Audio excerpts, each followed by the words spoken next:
un joyau entre ciel et eau. Une cité qui repose, comme par magie, sur des millions de pieux de bois enfoncés dans la vase depuis des siècles. Ses 177 canaux, ses 455 ponts, ses 123 églises ainsi que ses nombreux palais et monuments forment un écrin romantique hors du temps.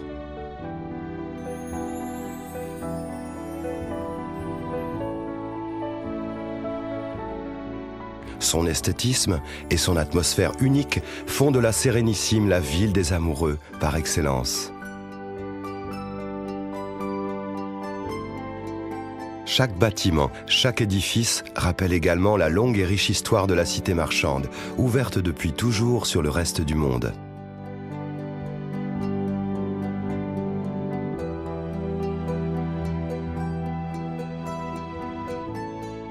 Quant à son charme énigmatique, il offre un cadre idéal pour son carnaval, connu dans le monde entier, qui transforme depuis plus de 1000 ans la cité en théâtre géant.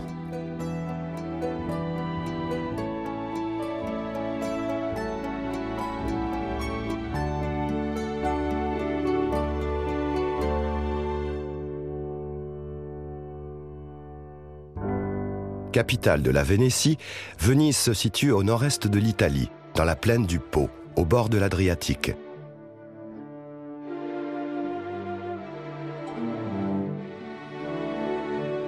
L'histoire de la cité commence à Torcello, la sœur aînée de Venise. Peuplée depuis l'Antiquité, cette petite île au nord de la lagune connaît un afflux important de population au 7e siècle. Les habitants de la côte s'y réfugient pour fuir les invasions des Huns et des Lombards. Malgré des conditions de vie difficiles, l'implantation se développe. L'île compte bientôt 30 000 habitants et devient une plaque tournante commerciale et culturelle majeure entre l'Orient et l'Occident. De cette époque fastueuse ne restent que 2 édifices, la cathédrale et l'église Santa Fosca, de style vénéto-byzantin.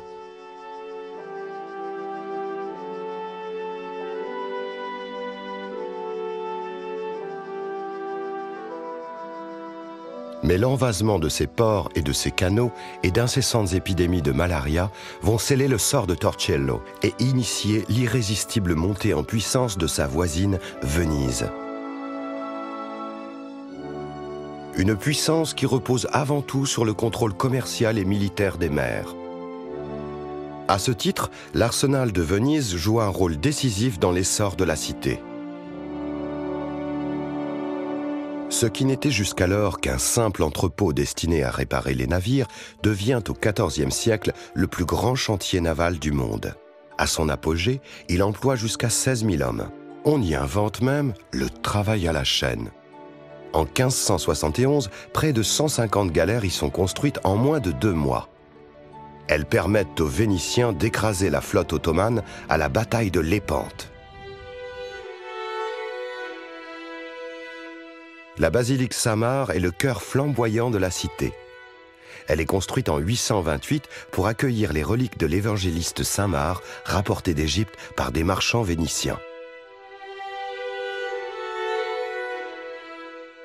Dès lors, la cité jouit d'un prestige énorme et l'afflux de pèlerins l'enrichit considérablement.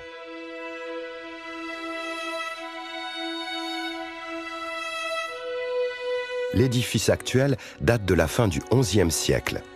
D'inspiration byzantine, il est couvert de coupoles et forme un plan en croix grecque. À l'intérieur, plus de 4000 mètres carrés de mosaïques racontent aux visiteurs l'histoire de la chrétienté. Leur fond d'or a valu à Saint-Marc le surnom de basilique d'or. Dans son prolongement se trouve le palais des Doges, siège du gouvernement pendant des siècles.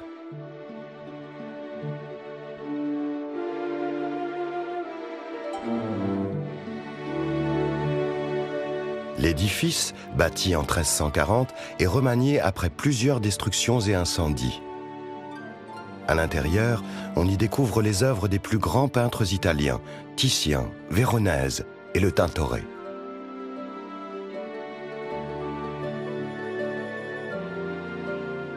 Mais ce chef-d'œuvre n'était pas uniquement la résidence des Doges. Il abritait également de nombreux organes de l'État. le Sénat, les tribunaux, les services de la police secrète et même les prisons. On les appelait ipiombi, car leur revêtement était en plomb. Les cellules n'isolaient pas du froid en hiver et décuplaient la chaleur en été, rendant les conditions de vie des détenus particulièrement pénibles. Au point que le plus illustre d'entre eux choisit de s'en échapper le 31 octobre 1756. Il s'appelait Casanova. Ce fut, dit-on, l'unique évasion que connut cette prison. L'architecture gothique de l'édifice est caractérisée par ses façades et leur double étage de piliers, finement ouvragés.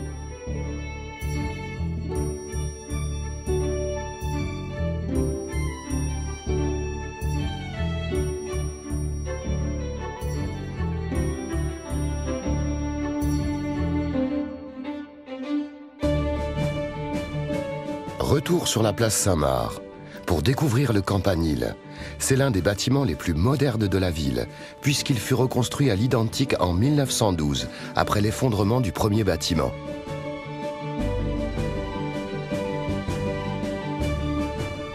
Haut de près de 100 mètres, il offre un panorama spectaculaire sur la lagune. La place Saint-Marc.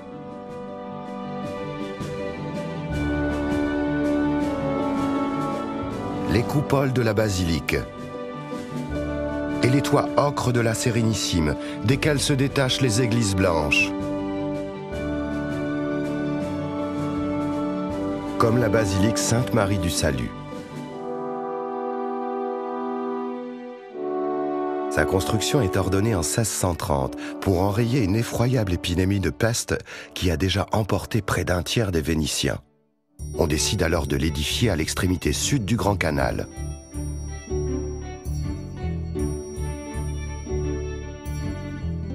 Longue de près de 4 km, c'est la plus grande et la plus large artère de Venise.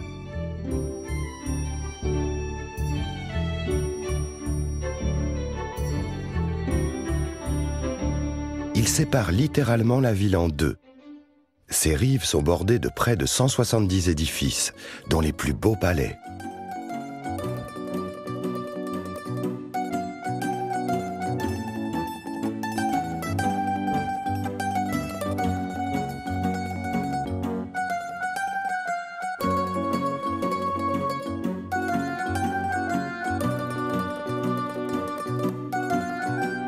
Pour les découvrir, rien de mieux que le Vaporetto.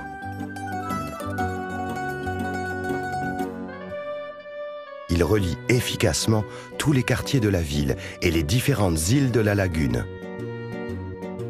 Économiques et agréables, ils sont surtout indispensables dans une ville sans voiture.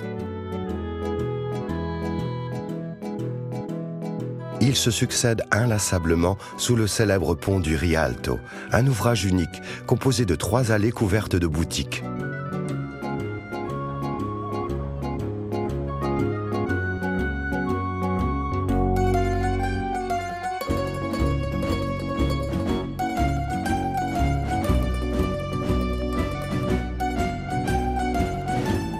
Mais les individualistes lui préféreront sûrement un moyen de transport plus traditionnel, la gondole. Elle est le symbole même de Venise, avec sa forme particulière, son peigne et sa couleur noire laquée.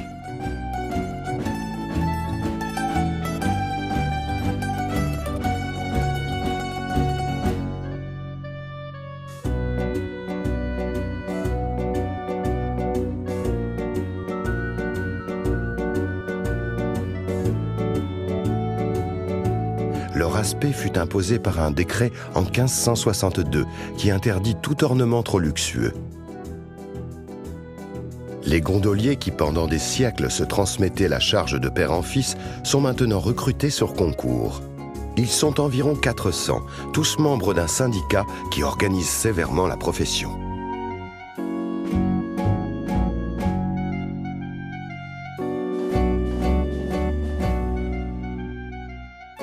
La godille repose sur la forcole, une pièce de bois sculptée sur mesure selon la morphologie du gondolier.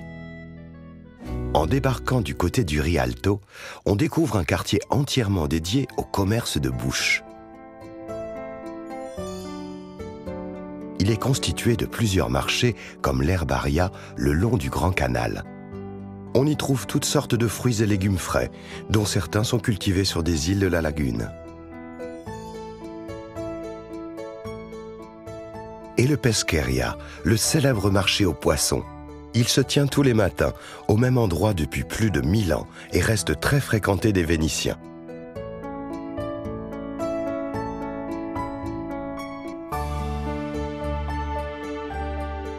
Il rappelle que de tout temps, Venise a été une ville de marchands. Les étoffes ont longtemps fait la réputation des tisserands vénitiens.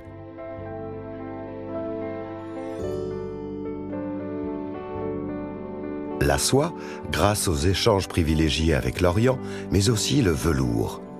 Un velours piqueté, dans lequel on cisèle le relief des motifs désirés. Un travail de longue haleine qui peut demander de 2 à 5 jours pour un seul mètre de tissu.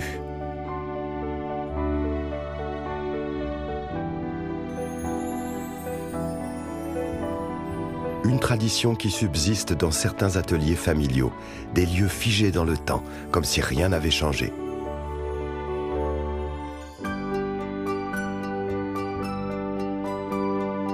L'autre grande spécialité de Venise, ce sont les mosaïques, fabriquées à la main. La colorithèque propose une variété infinie de couleurs. L'art de la mosaïque repose sur un savant dosage entre la poudre de verre ou de marbre et les pigments de couleur. La pâte obtenue est cuite à des températures très précises. Pendant des heures, le maître des fours la malaxe, apportant, si besoin, quelques retouches dont il a le secret. Une fois refroidies et solidifiées, les plaques passeront entre des mains expertes pour être transformées en tesselles.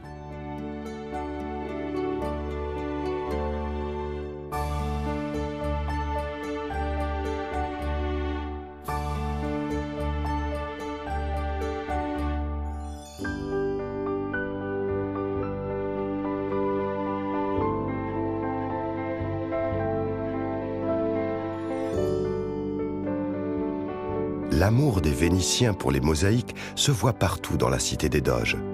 Elles ornent les façades des plus beaux palais.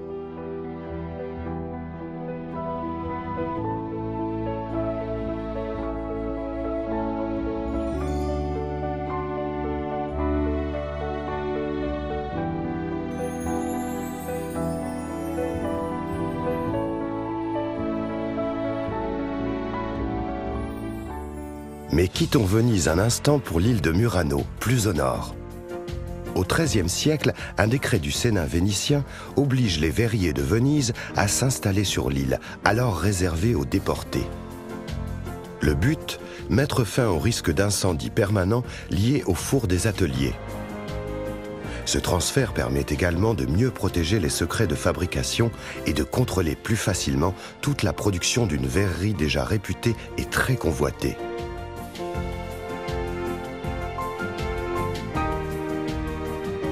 30 000 artisans s'entassent alors sur l'île. L'accès à Murano est défendu à toute personne étrangère aux ateliers. Quant aux ouvriers et maîtres verriers, ils ont interdiction de quitter l'île sans autorisation.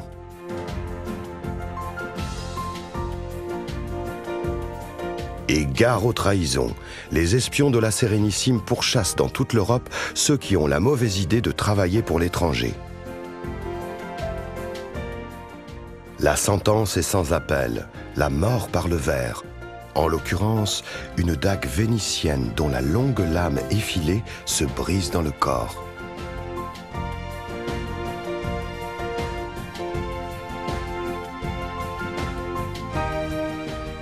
C'est à ce prix que Murano devient le plus haut lieu de la verrerie au monde. Les maîtres verriers perfectionnent leur art dans tous les domaines. Au XVe siècle, ils commencent à travailler les couleurs avec des pigments extraits des algues de la lagune.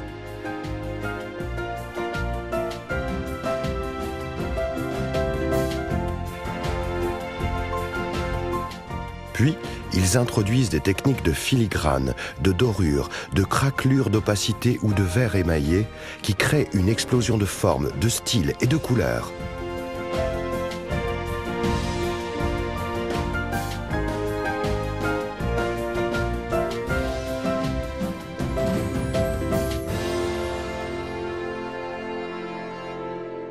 La couleur, n'est-ce pas finalement la marque de fabrique des Vénitiens ?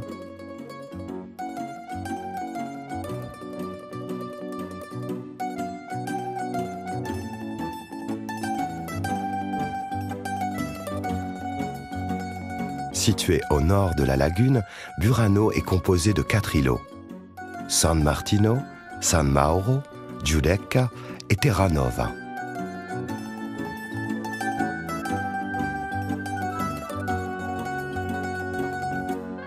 C'est pendant des siècles une île de pêcheurs. Ces derniers peignaient leurs maisons de couleurs vives pour mieux les retrouver les soirs de brouillard, très fréquents dans la lagune en hiver.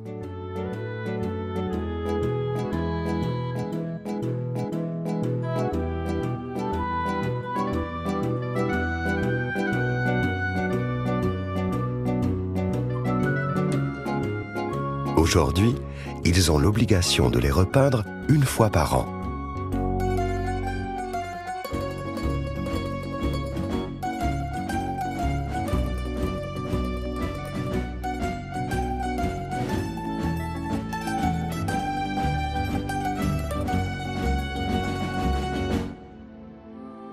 En quittant Burano, pour retourner à Venise, on longe l'énigmatique San Michele, l'île cimetière.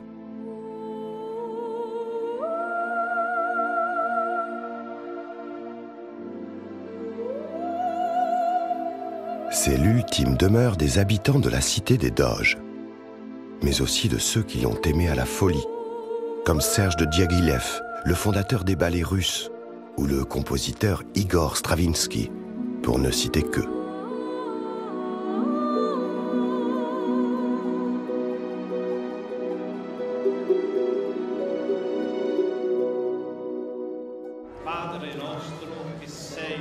La religion catholique n'est jamais très loin à Venise. Et ici, même une fête ne saurait commencer sans une bénédiction, en bonne et due forme.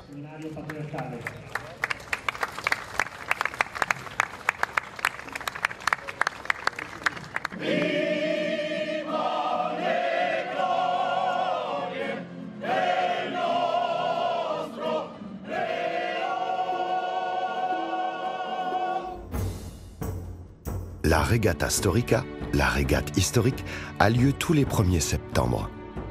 Le Bucentaure, le bateau des Doges, ouvre la voie. Celui-ci n'est qu'une pâle copie du dernier véritable exemplaire, mis à l'eau en 1728. Doté de 2 ponts, il comptait 168 rameurs. La parade des embarcations traditionnelles s'engouffre dans son sillon.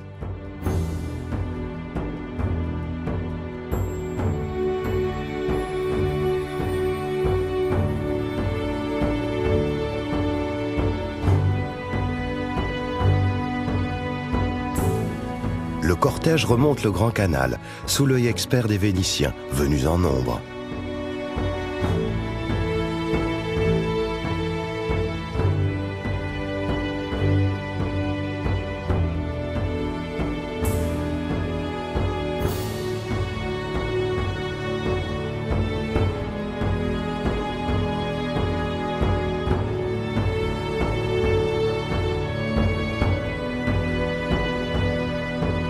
Puis c'est au tour des régates. Les concurrents sont regroupés par quartier ou corporation.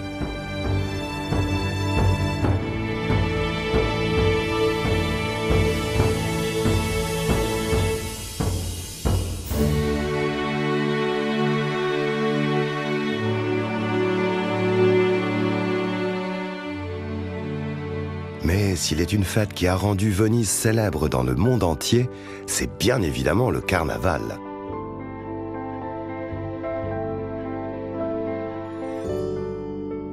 Ces costumes traditionnels, et plus particulièrement ces masques, garantissent depuis toujours l'anonymat de ceux qui les portent.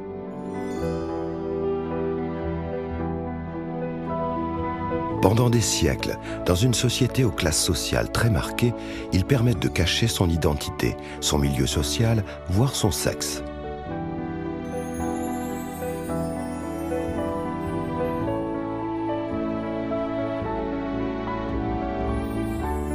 Durant 10 jours, les événements et les fêtes se succèdent.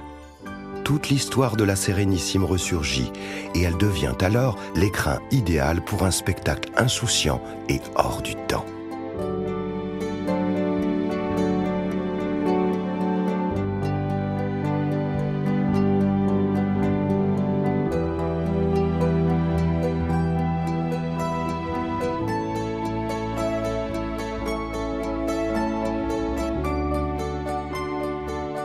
Une ode au mystère et à la volupté.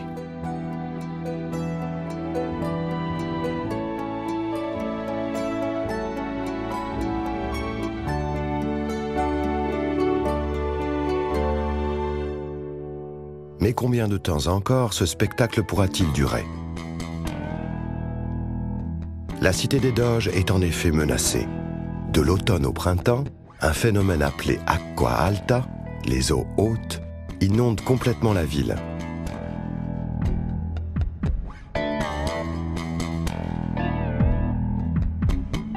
Ces pics de marée, de plus en plus nombreux, génèrent à chaque fois la même angoisse, la crainte de voir Venise engloutie par les eaux. Venise se noie, c'est ce qui pouvait lui arriver de plus beau, écrivait Paul Morand.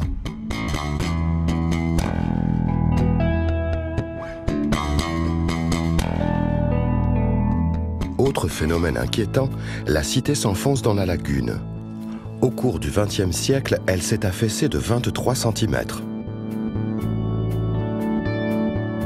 Après des décennies de tergiversation, le projet MOSE est lancé en 2003. Son but, fermer la lagune pendant les grandes marées de la mer Adriatique.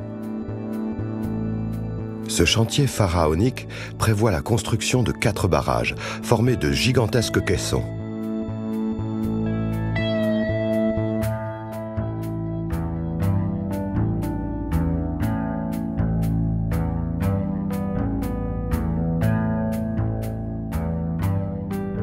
« 78 vannes au total, dans 3 passes.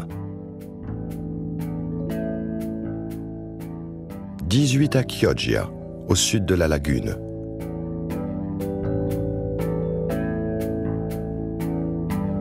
19 à Malamocco. Et 41 pour les 2 barrages de la passe de Lido, la plus large.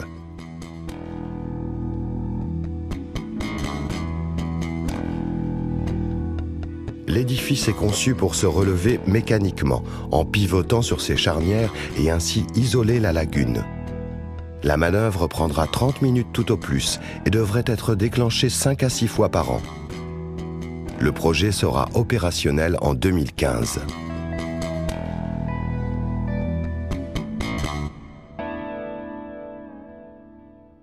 Les Vénitiens peuvent donc continuer à dormir sur leurs 2 oreilles.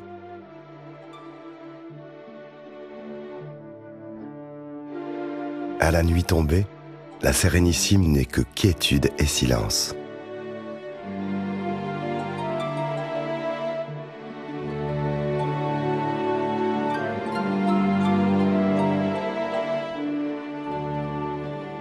On en oublierait presque qu'elle accueille plus de 20 millions de visiteurs par an sur ses petits 8 km².